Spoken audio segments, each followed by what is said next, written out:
गजा जंग में वक्फे और कैदियों के तबादले के मुआहदे पर इसराइल और हमास का इत्तफाक। इसराइली हुकूमत ने मुआहदे की मंजूरी दे दी। सालिस मुल्क कतर का कहना है कि जंग में वक्फा शुरू होने के वक्त का ऐलान 24 घंटों में किया जा सकता है। जंग में 4 दिन का वक्फा होगा। इसराइली कैद से 150 फलस्तीनी खवातीन और बच्चों की रिहाई के बदले हमास 50 यरगमाली खवातीन और बच्चों को रिहा करेगा। 4 रोज़ा जंगबंदी में 50 इसराइली खवातीन और बच्चों की मरहलावार रिहाई होगी। कतरी वजारत खारजा ने मुआहदे की तफसीलात बता दी। कहा कि हमास मजीद इसराइली यरगमालियों की रिहाई का अहद करे तो जंगबंदी में तोसी हो सकती है। इमदादी सामान गजा ले जाने की इजाज़त होगी। इसराइल का वक्फे के बाद हमास के खिलाफ जंग जारी रखने का ऐलान। हमास का इंसानी हमदर्दी की बुनियाद पर जंगबंदी का खैर मकदम।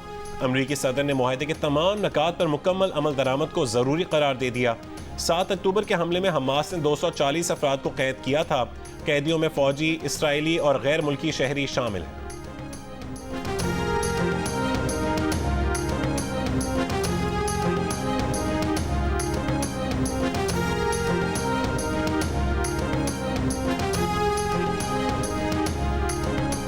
चीन, ब्राज़ील, जनूबी अफ्रीका और अक़वाम मुत्तहिदा के सरबराहों की मौजूदगी में सऊदी वली अहद शहज़ादा मोहम्मद बिन सलमान ने 1967 की सरहदों के मुताबिक आज़ाद फ़लस्तीनी रियासत का क़याम लाजमी करार दे दिया। ब्रिक्स के वर्चुअल इजलास से खिताब में शहज़ादा मोहम्मद बिन सलमान ने दुनिया भर से इसराइल को असलहे की फराहमी रोकने का मुतालबा कर दिया। गजा की पट्टी पर वहशियाना हमलों की मजम्मत, फ़लस्तीनियों की बेदखली मुस्तरद, इज्तिमाई जिद्दोजहद पर जोर। ब्रिक्स प्लस ममालिक के वर्चुअल इजलास में रूसी सदर पुतिन, चीन के सदर शी जिनपिंग, अक़वाम मुत्तहिदा के जनरल सेक्रेटरी एंटोनियो गुतेरेस और दीगर ममालिक के सरबराहान शरीक थे। चीन के सदर शी जिनपिंग ने खिताब में फौरी जंगबंदी पर जोर दिया।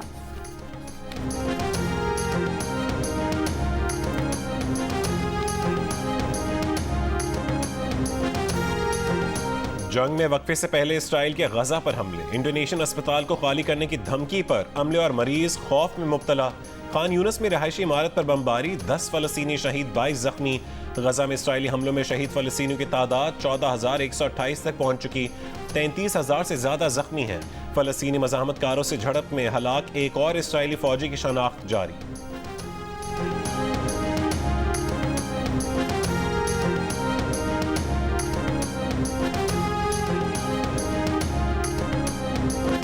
निगरान वज़ीर आज़म अदालत पेश हों। बलोच तलबा की अदम बाजियाबी पर इस्लामाबाद हाई कोर्ट ने 29 नवंबर को तलब कर लिया। कहा कमीशन की सिफारिशात के मुताबिक 55 लापता बलोच तलबा पेश करें, वरना निगरान वज़ीर आज़म, वज़ीर दिफा, वज़ीर दाखिला, सेक्रेटरी दिफा, सेक्रेटरी दाखिला भी पेश हों। जस्टिस मोहसिन अख्तर कियानी ने रिमार्क्स दिए कि हमने मुल्क के वज़ीर आज़म को मामला भेजा था, हम समझे वो आकर कहेंगे कि ये हमारे बच्चे हैं। आज 21वीं समात पर भी हम इसी जगह पर खड़े हैं। क्या हम ये मामला अक़वाम मुत्तहिदा को भेजें? क्या अपने मुल्क की बेइज्जती करवाएं? एडिशनल अटॉर्नी जनरल की वज़ीर आज़म और वज़रा को तलब ना करने की सदा। जस्टिस मोहसिन अख्तर कियानी ने कहा कि ये कोई रॉकेट साइंस नहीं है, उनको बुला रहे हैं, 7 दिनों का वक्त देता हूँ, अमल दरामद करें।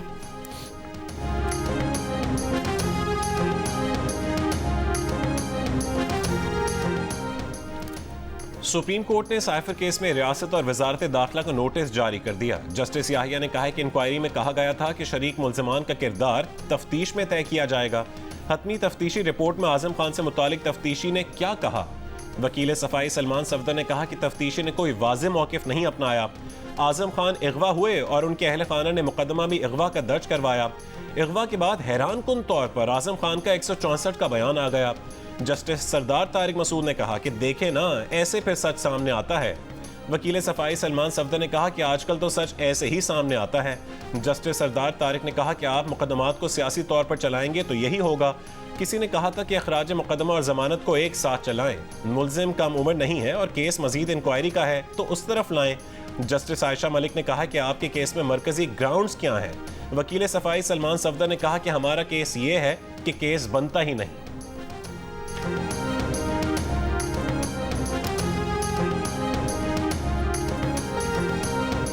पाकिस्तान में अमरीकी सफ़ीर की मुलाकातों से मुतालिक अमरीकी सिफारत खाना ही बेहतर मालूमात फराहम कर सकता है। अमरीकी सफ़ीर की चेयरमैन PTI से जेल में मुलाकात से मुतालिक सवाल पर तर्जुमान अमरीकी महकमा खारजा मैथ्यू मिलर का जवाब। कहा पाकिस्तान या किसी भी दूसरे मुल्क में सियासी ओहदे के उम्मीदवारों पर अमरीका कोई पोजीशन नहीं रखता। अमरीकी वीज़े के मुंतज़िर अफगान शहरियों की हिफाजत से मुतालिक हुकूमत पाकिस्तान से करीबी और मुस्तकिल राब्ते में है। पाकिस्तान स्टॉक एक्सचेंज का 100 इंडेक्स नई तारीखी बुलंदी पर पहुंच गया। कारोबार के दौरान आज 100 इंडेक्स में 544 पॉइंट्स का इजाफा हुआ। इजाफे के बाद 100 इंडेक्स 57,915 की सतह पर पहुंच गया। इंटर बैंक में भी डॉलर की कदर में कमी 19 पैसे सस्ता होकर 285 रुपये 60 पैसे का हो गया। इंटर बैंक में गुज़श्ता रोज़ डॉलर 285 रुपये 89 पैसे पर बंद हुआ था।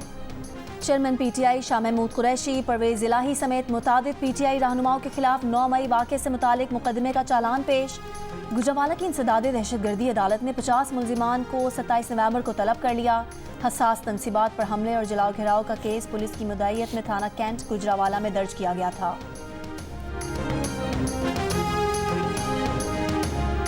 फवाद चौधरी को अदालत नहीं लाया जा रहा, ऐसा करना गैर कानूनी होगा। वकला की इस्लामाबाद की अदालत में शिकायत। फ्रॉड केस की समाअत के दौरान जुडिशल मजिस्ट्रेट ने कहा कि कुछ देर इंतजार करते हैं, फवाद चौधरी को पेश नहीं करते तो ऑर्डर करेंगे। समाअत में वक्फा। एमक्यूएम और नून लीग के दरमियान सीट एडजस्टमेंट के लिए दोनों जमातों की कमेटियों का पहला इजलास आज होगा। इजलास आज दोपहर मुस्लिम लीग हाउस में होगा। कमेटियां अपनी अपनी तजावीज़ देंगी। वर्किंग रिलेशनशिप और दीगर मामलात पर गुफ्तगू होगी।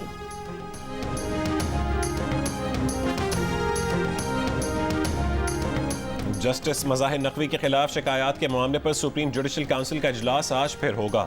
गुज़िश्ता रोज़ इजलास बगैर नतीजा ख़त्म कर दिया गया। काउंसिल मेंबरान ने मुशावरत की कि जस्टिस मज़ाहिर नकवी के खिलाफ रेफरेंसेस पर शो कॉज नोटिस करना है या रेफरेंसेस खारिज होंगे।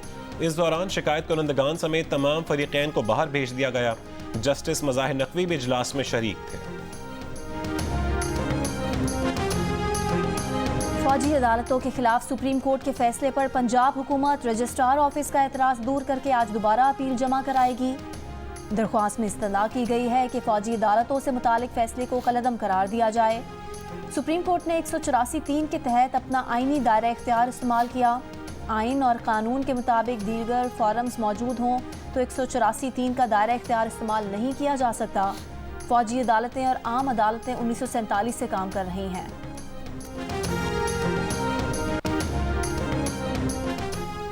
कराची के इलाके औरंगी में ताजिर के घर करोड़ों की डकैती। जेर तरबियत डीएसपी उमैर तारिक बजारी 2 साथी पुलिस एहलकारों समेत गिरफ्तार। एसएसपी साउथ इमरान कुरैशी को ओहदे से हटा दिया गया।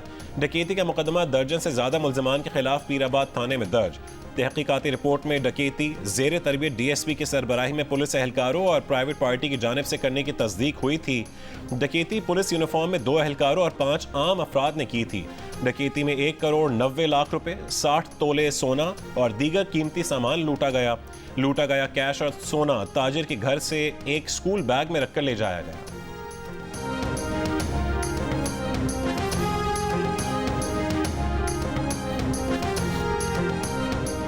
गुजरांवाला और फैसलाबाद में लाहौर से ज़्यादा फ़ज़ाई आलूदगी। रावलपिंडी की फ़ज़ा में भी आलूदगी बढ़ने लगी। सुबह 7 बजे गुजरांवाला में पार्टिकुलेट मैटर की तादाद 403, फैसलाबाद में 387 और लाहौर में पार्टिकुलेट मैटर की तादाद 209 रिकॉर्ड। कराची की फ़ज़ा में भी आलूदगी बरकरार। कोयटा में ज़िला इंतज़ामिया से कामयाब मुज़ाकरात के बाद 2 हफ्ते से बंद तंदूर खुल गए। मुज़ाकरात में तय पाया था कि 165 ग्राम की रोटी 25 रुपए में फ़रोख्त की जाएगी। ज़िला इंतज़ामिया का कहना है कि तज्ज़ियाती कमेटी 15 दिन में रोटी का नया रेट तय करेगी।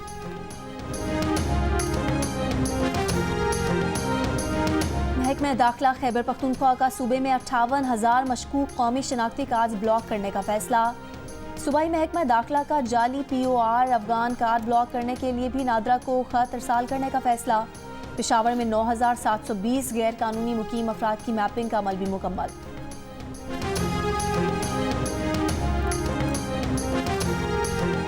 हैदराबाद में 2 मुसल्लह अफराद ताजिर से मुबैना तौर पर 5 करोड़ रुपए लूट कर फरार हो गए। ताजिर ने बताया कि मुल्जिमान ने खुद को FIA एहलकार जाहिर किया और उसकी कार में बैठ गए।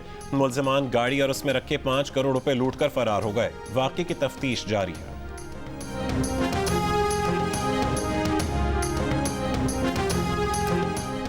कराची कस्बा कॉलोनी कब्रिस्तान से खातून की लाश मिली है। खातून की शनाख्त 35 साल की नसीब ताज के नाम से हुई।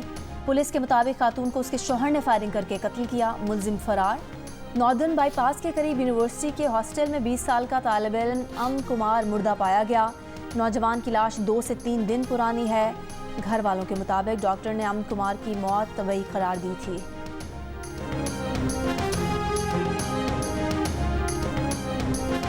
डिफेंस लाहौर में गाड़ी की टक्कर से 6 अफराद की हलाकत के मुल्जिम की उम्र के तयन के लिए ऑसिफिकेशन टेस्ट करवाने का फैसला। पुलिस के मुताबिक उम्र के तयन के लिए टेस्ट सरकारी अस्पताल से आज करवाया जाएगा। मुल्जिम की उम्र के तयन के बाद तफ्तीश का तरीक़ाकार वाज़ेह हो जाएगा।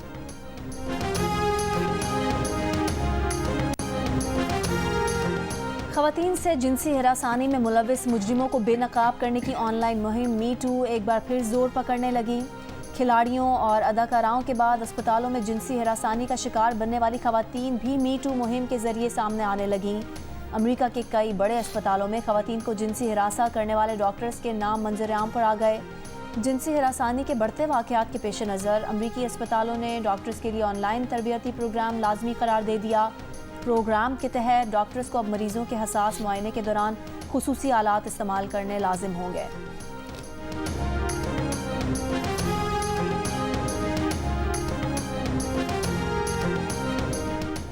इसराइल को हथियारों की फराहमी रोकने से अमेरिका का इनकार। अमेरिकी कांग्रेस से इसराइल और यूक्रेन के लिए इजाफी इमदाद मंजूर करने की दरख्वास्त।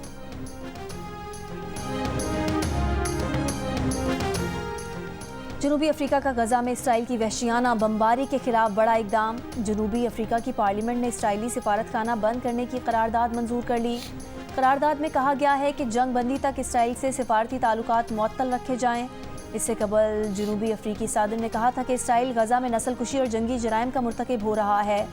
स्कॉटलैंड की पार्लियामेंट ने इसराइल और हमास के दरमियान जंगबंदी की करारदाद 28 के मुकाबले में 90 वोटों से मंजूर कर ली।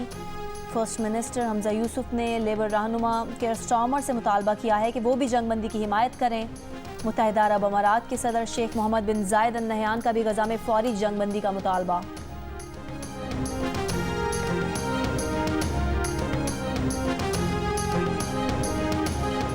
बरतानिया में हुकूमत ने कम अज़ कम तनख्वाह में इजाफे का ऐलान कर दिया। आइंदा बरस अप्रैल से कम फ़ी घंटा तनख्वाह 11.4 पाउंड होगी। बरतानिया में इस वक्त 23 बरस से ज़्यादा उम्र के अफराद के लिए नेशनल लिविंग वेज 10.4 पाउंड है।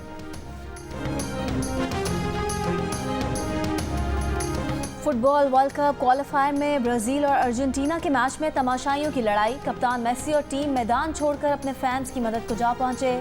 पुलिस से टक्कर लेने की कोशिश, स्टैंड में लगी रुकावटें बीच में आ गईं। कुछ देर बाद अर्जेंटीना की टीम मैदान छोड़कर चली गई।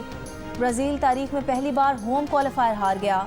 अर्जेंटीना ने 1-0 से मैच जीत लिया।